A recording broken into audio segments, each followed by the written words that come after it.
Journalism కూడా మారిపోతే ఏమనాలి మనం? సరే, ఫైనల్గా ఈ విజయం ఒక రకంగా, లేదంటే ఈ పరాజయం వైసీపీకి, జగన్కి ఎలాంటి సంకేతం ఇచ్చింది? ఏం లేదు, బలమైనటువంటి నాయకుల్ని 10 మందిని తయారు చేసుకోకపోతే ఇంటికి వెళ్ళి పడుకో అని చెప్తోంది అనమాట. ఎందుకంటే ఇక నువ్వు కూడా దౌర్జన్యాలు చేసే వాళ్ళని పట్టుకో, రౌడీలను తయారు చేసుకో అని చెప్పాలన్నమాట.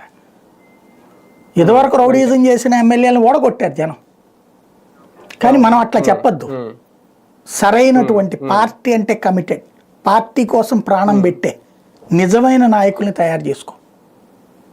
రౌడీజాన్ని నువ్వు కూడా ప్రోత్సహించక, భవిష్యత్తులో మళ్ళీ ఇట్లాంటి దందాలు చేయనీక. ప్రత్యక్ష ఎన్నికల్లో ప్రత్యక్షంగానే పోరాడేటట్టు చూడు. ఏకగ్రీవాలు అధికం చేయక, ఏకగ్రీవాలు అధికమయ్యేటప్పటికి ఏమైందంటే ఇక్కడ ఎమ్మెల్యేలకు ఇచ్చేసేటప్పటికి ఏకగ్రీవ నాయకుల్లో ఇట్లా నేను చెప్పినట్టుగా వాళ్ళ ఇంట్లో పని మనుషులను వీళ్ళను వాళ్ళని తెచ్చిపెట్టాడు.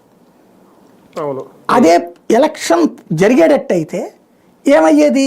బలంగా పబ్లిక్లో ఇన్ఫ్లుయెన్స్ ఉన్న వాళ్ళని పెట్టేవాడు ఇదే ఎమ్మెల్యేలు. ఏకగ్రీవాలు ఎక్కువ అవడం వలన ఈ డమ్మీలు వచ్చారు. ఈ డమ్మీలుగానే మిగిలారు. ఇప్పుడు పార్టీలు మారారు.